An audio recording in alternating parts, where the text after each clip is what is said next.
Buenas noches, compañeros y profe, ¿cómo están? Espero se encuentren muy bien, espero que esta noche eh, sean de su agrado y pues que la exposición también sea del agrado de ustedes. Quiero agradecerles a cada uno de ustedes por permitirme eh, presentar esta exposición por medio de esta herramienta digital y pues asimismo la socialización de las preguntas.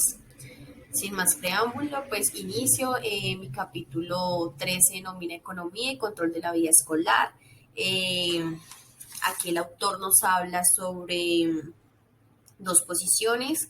Una de ellas es sobre la historia y la otra sobre un documental que realiza. Entonces, iniciemos. Bueno, entonces él nos habla como introducción a este capítulo sobre que existen unas relaciones sociales y unos currículos informales y así como los currículos formales de la enseñanza ilumina una enseñanza ideológica, es decir, que se tiene como idea que se produce por el simple hecho de que los estudiantes se encuentran en una edad temprana escolarizados hasta una edad en adultez escolarizados. En otras palabras, es decir, que el ser humano, el individuo, viven escolarizados durante largos periodos de tiempo. Este capítulo tiene dos elementos que se proporcionan, iniciando, como les dije, un breve análisis histórico del modo en que ciertos tipos de conocimiento escolar y también nos menciona en este primer momento un interés confesado por el control social que se convirtió como en un marco de referencia. Él nos menciona que es subyacente de la organización o de la vía escolar. Y también nos habla sobre, como les menciono, en una experiencia en un jardín de infancia, es decir, él nos trae unas pruebas empíricas de esta experiencia en estos niños de preescolar y pues documenta esto frente al papel que tiene la escuela, frente a la enseñanza y a las disposiciones y conocimientos que son bueno, que se ven, que son económicos y ideológicos, los cuales tienen un resultado que lo menciona como conservadores, que son bastante conservadores frente a esto que él realizó en estas pruebas empíricas. Bueno, también nos habla de que el papel siempre va a ser, el papel de la escuela es tan importante que tiene una maximación en la producción de las mercancías, es decir, que son culturales y técnicas, y así como con la función clasificadora de que sea selectiva o que esta escuela asigna a los personajes a posiciones requeridas. Nos sigue mencionando que la escuela parece contribuir, o no parece, él ya establece que la escuela sí contribuye a una desigualdad y a una estratificación para distribuir conocimiento. También nos habla sobre el currículo oculto, pero que este ya se ve como, o bueno, que no se ve, sino que es evidente o que parece conveniente que se debe enseñar.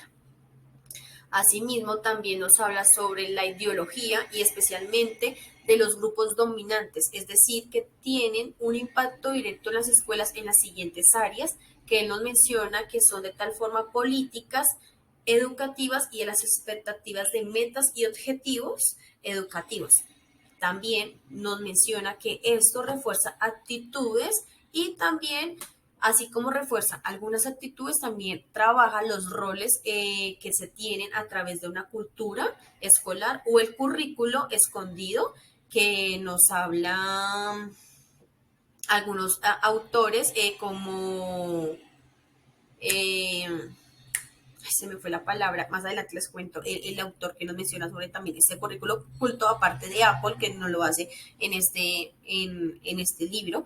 Y también, bueno, frente a este currículo oculto nos hablan del conjunto de normas y disposiciones que se tienen en unas rutinas y como unas rutinas, ¿cómo decirlo? Como inventivas, como que son recompensadas con castigos o que tienen no son recompensadas con castigos, sino tienen una recompensa y un castigo que ocurre en la vida de las escuelas.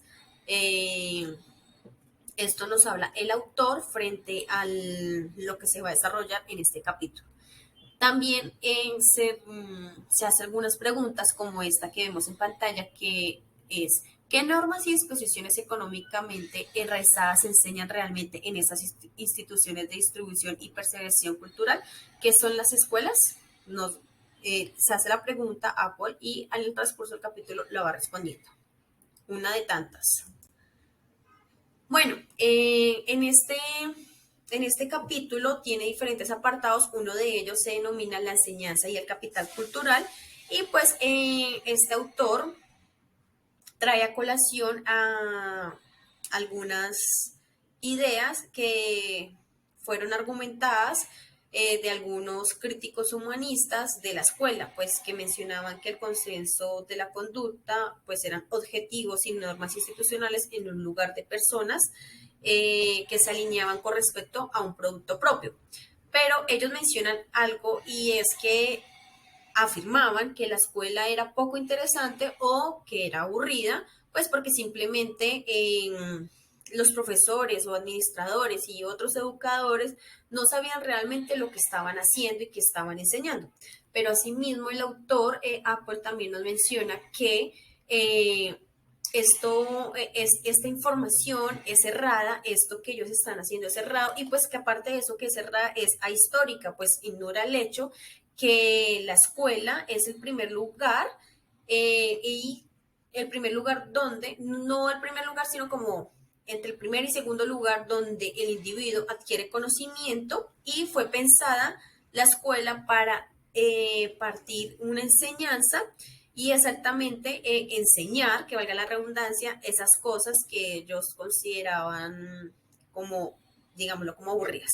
Es decir, que el currículo oculto enseña normas, valores, y tiene una expectativa social y económica a los estudiantes. Es decir, que no era tan oculto, pues que creen, como pues se creen con algunos autores que mencionaban eso. Y también ignoraba la tarea crítica que llevaba a cabo las escuelas, en cuanto que sería fundamental en las instituciones, las sociedades industriales. Entonces, continuamos. Bueno, como les mencionaba, en esencia, sí, como hay una distribución relativamente desigual, bueno, perdón, se tiene una distribución desigual en el capital económico, como les mencionaba, o sea, la escuela también imparte en ello esta desigualdad económica, y también hace una distribución del capital cultural, o sea, también se encuentra una desigualdad en ese capital cultural. Es decir, que las sociedades industriales desarrollan en las escuelas son particularmente importantes en cuanto que distribuyen este capital cultural, jugando un papel decisivo al dar una legitimidad a las categorías y formas de conocimiento. Así como nos menciona, la escuela fue pensada en parte para que se enseñara un consenso de conducta. Como lo habíamos hablado anteriormente, entonces el estudiante iba de esta manera, no se puede ni para allá ni para acá, sino tenía que ir de esta manera, algo que se tiene pensado para que desarrolle y aprenda, para que pueda contribuir en las sociedades industriales y pueda desarrollar diferentes estrategias para poder trabajar aquellas problemáticas que se encuentran en la sociedad más adelante. También nos habla sobre el currículo oculto. Como ya les mencionaba anteriormente en la diapositiva, es una enseñanza tácita, perdón, es con X tácita, arreglaré ese, de las normas y expectativas sociales y económicas a los estudiantes. No es algo tan oculto como se les menciona, o sea, se considera que es un currículo oculto, pero ante los ojos de Apple y ante lo que nos están demostrando, no, no se ve tan oculto, es algo que es aprendido del docente y demás. Bueno, la escuela también forma competencias para la adultez que certifican las sociedades industriales, como ya se lo había mencionado también. Y este conocimiento escolar es ya una evidencia primordial de su legitimidad percibida. Las escuelas en sí, o sí, que valga la redundancia, están formando estas competencias para que se puedan desarrollar diferentes conocimientos y estos conocimientos son escolares y son de fenómenos extracolares, perdón, extraescolares. Bueno, como les he mencionado, entonces se encuentra también una desigualdad en el capital cultural, es decir, que se examina la escuela como una institución que encarna tradiciones colectivas e intenciones humanas que a su vez son el producto de ideologías sociales y que son económicamente identificables, pero que en el capital cultural el individuo, bajo la forma de un conjunto de cualificaciones intelectuales, producidas por el medio familiar y el sistema escolar. Asimismo, también el capital se puede acumular y se puede transmitir a lo largo del tiempo. Bueno, en el siguiente apartado tenemos el significado y control de la historia del currículo. Entonces, retomo esta frase de Bill, que es: han de enfrentarse a las formas institucionales e ideológicas de las épocas anteriores en cuanto que limitaciones básicas de lo que pueden conseguir. Es decir, que es el interés fundamental de las personas del campo currículo en la era del control social. Entonces, aquí traigo a colación estas palabras y nos hablan sobre el campo curricular y sus raíces, que era algo de que nos mencionaba aquí, el significado y el control de la historia del currículo.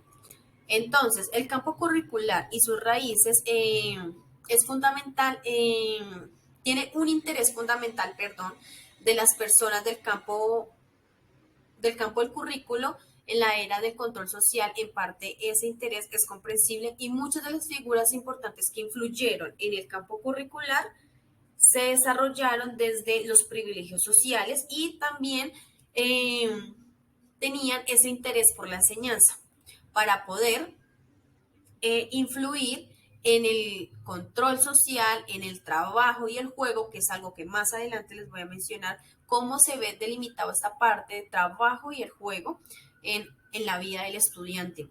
Y asimismo regulaban una interacción humana. Bueno, como les mencionaba, entonces se tiene un currículo oculto que es la enseñanza mediante la interacción escolar cotidiana de valores morales, normativos y disposicionales. Entonces, aquí debemos ser conscientes que históricamente el currículo oculto no estaba tan oculto como se estaba mencionado, sino que fue más bien la función pública de las escuelas durante una gran parte de su carrera que mencionaron que quisieron denominarlo de esta forma. Es decir, en el siglo XIX, la diversidad creciente y las estructuras y atribuciones políticas y sociales y culturales que se impulsaron en este tiempo permitieron que se tuviera, o bueno, que se pensara desde los educadores a reanudar el renovado rigor del lenguaje y el control y la homogenización social que les habían dominado. Entonces, aquí traigo como a colación, como se me fue la palabra, ¿cómo se le denomina esto? Bueno, el caso es que aquí el niño está pensando en que tiene que aprender lo que está diciendo la maestra, sí o sí, pero mientras que yo estoy como estudiante pensando en que voy a aprender, tengo que prestar atención, tengo que mirar hacia allá y esto así, pues no estoy realmente prestando atención a lo que están hablando, sino me estoy generando una conducta para poder aprender algo. Y pues al final, pues no entendí nada y pues no logré el objetivo que quería el docente, pues porque no se vieron mis intereses eh, reflejados digamos, en cierta explicación. Bueno, para continuar, retomo esta frase de Apple que me pareció muy importante, que dice: cómo la escuela es la única institución importante existente entre la familia y el mercado del trabajo. Es decir, que no es de extrañar que tanto históricamente como en la actualidad determinados significados sociales que otorgan beneficios diferenciales se distribuyen a las escuelas. Es algo, para mí cuando lo leí, es algo fuertemente, donde nos menciona que la escuela es tan importante, pero al mismo tiempo eh, otorgan o generan algunas desigualdades, por decirlo de esta manera. Y tenemos como tercer apartado la ideología y currículo en uso, que es aquí donde nuestro autor nos habla sobre como esta experiencia que tuvo en este jardín infantil, donde el jardín donde él realizó este documental lo empezó a hacer desde el primer día que los niños iniciaron clases. Entonces es muy interesante este jardín de infancia porque ocupa un momento decisivo del proceso por el cual los estudiantes adquieren una competencia, es decir, reglas, normas, valores y disposiciones que son necesarias para funcionar dentro de la vida. Es su primer día al cual ellos se encuentran frente a una docente, frente a unos compañeros, conociendo una institución, conociendo un salón de clases, conociendo diferentes cosas a las cuales la institución le está generando algunas enseñanzas y aprendizajes frente al proceso de ese individuo en la sociedad. Entonces, como les mencionaba, perdón, los estudiantes adquieren competencias necesarias para funcionar dentro de la vida. Entonces, nosotros aprendimos desde pequeños a utilizar el lápiz de tal manera, a hablar en el momento que nos indicaran o a escribir de esta forma, todo porque venía articulado a que teníamos que adquirir unas competencias que son necesarias para desenvolvernos en la sociedad industrial. Asimismo, también nos habla sobre el aprendizaje del papel y pues que el estudiante es una actividad compleja y también el conocimiento, que es un fondo que utiliza, perdón, el conocimiento de fondo que se utiliza en los niños desde los principios organizativos durante una gran parte del resto de su vida escolar. Entonces, esta experiencia que nos habla Apple inicia en el primer día de clases de los estudiantes, donde la docente tiene el salón de clases organizado muy bonito, las sillas organizadas de tal forma, los colores distribuidos, los cajones donde los niños van a guardar sus cosas, algunas normas que ellos deben seguir. Entonces aquí la docente les empieza a hablar de cómo se desarrolla, qué vamos a hacer en el salón y dónde está el baño y qué debemos hacer y qué no debemos hacer y en qué momento se puede hablar y en qué momento no se puede hablar. Entonces, este primer día de clases, los niños comparten con sus compañeros cuando la profe los indican, pueden coger los juguetes cuando la profe los indican y deben aprender unas ciertas normas, como lo mencionaba, para ser catalogados como unos niños obedientes y buenos, lo mencionaba. Entonces, la profe les muestra el lugar donde tienen que guardar sus cosas, sus cuadernos, su chaqueta, su lonchera y bueno. Pero los niños es su primer día de clase y guardan sus cosas de su emoción en el cajón que encontraron desocupado, ¿no? Entonces ellos no recordaban cuál era su cajón, cuál era ese, entonces obviamente habían loncheras que eran iguales o se confundían, bueno. Entonces la profe dio una directriz, una norma, una regla, deben saber dónde guardaron sus cosas, no voy a estar detrás de ustedes diciéndole esto está aquí, esto es de fulanito, esto es de quién. Entonces, no. Cada quien debe aprender dónde están sus cosas. Lo menciona la docente y pues los niños tienen que aprenderlo. También les habla sobre que los niños deben alzar la mano, no pueden hablar al momento, tienen que hablar del tema que se está hablando, que si estamos hablando del paisaje, pues del paisaje. No me van a hablar sobre su casa, no me van a hablar sobre eso, no me van a hablar sobre lo otro. Un día, al siguiente día, lo menciona Apple, creo que es al siguiente día, si no estoy mal, una niña lleva sus muñecas al colegio y ella la sienta bueno, en su lugar de trabajo la sienta y la profesora pues no le ningún problema, se los deja ahí. Después de unas horas, la profe llega y les dice a los niños, las muñecas de Julanita son unas excelentes estudiantes porque no hacen ruido, no hablan, no molestan y están en su lugar. Entonces, esto lo menciona la docente. También habla sobre que los niños no deben coger las cosas sin pedir permiso, pero ese permiso no va dirigido hacia los niños, sino tiene que ser un permiso hacia ella. Entonces, si yo como estudiante quiero que Daniel me preste o que Kelly me preste su cuaderno, pues primero tengo que decirle a la docente que si me hace el favor y me puede dar permiso de pedirle permiso a Daniel o a Kelly que me preste tal material. Entonces, los estudiantes ven alrededor, como les mencionaba al comienzo, el salón de clases es hermoso, tiene unos estantes donde están los juguetes, donde está la plastilina que les llama mucho la atención, donde están todo aquello que es brillante ante los ojos de ellos y que pueden hacer uso y aprender diferentes cosas, pero no lo pueden hacer si la docente no da la autorización.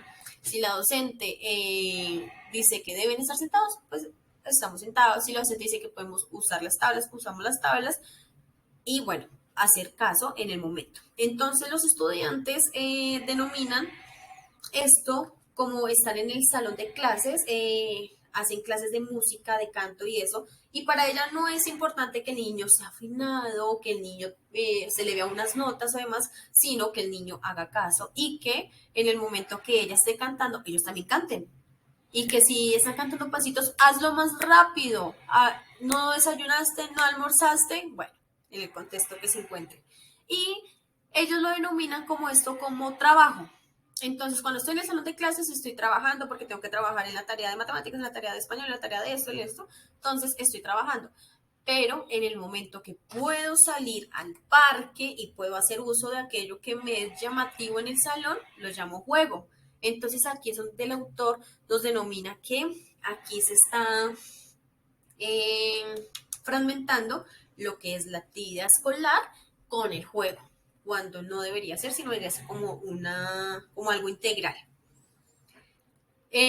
Apple le hace durante el transcurso del año, les pregunta a los niños cómo se sienten, si les gusta, no les gusta, y pues a los niños les gusta, pues ya se acostumbraron y es algo normal que ellos van desarrollando. Él denomina aquí como al profesor como el primer jefe de los niños. Entonces, es como ¿cómo decirlo? Como un documental donde nos habla esas normas, esos valores, esas reglas que nos enseñó la docente sin estar escritas en el currículo formal, sino es un currículo oculto. Entonces son las normas, es la ideología de la profe, es la cultura de la profe, entonces esta profe no se desarrolló por sí sola, sino entonces se desarrolló por otros entes, digamos que la institución también demanda algunos reglamentos que ya tiene que seguir, entonces esto es denominado como un control social en la vida escolar que todos hemos tenido. Y para concluir, tenemos más allá del humanismo retórico, último apartado, que es el más cortico y él menciona que en el transcurso de los otros capítulos va a argumentar sobre ello, que es el papel que juega la escuela en la selección de la conservación y la transmisión de las concepciones en competencias, normas, ideologías y valores, que es todo aquello que les mencioné anteriormente. Bueno, les agradezco, les pido mil disculpas porque se fueron 24 minutos. Que tengan una feliz noche y muchas gracias por permitir esta exposición aquí con ustedes. Chao, chao.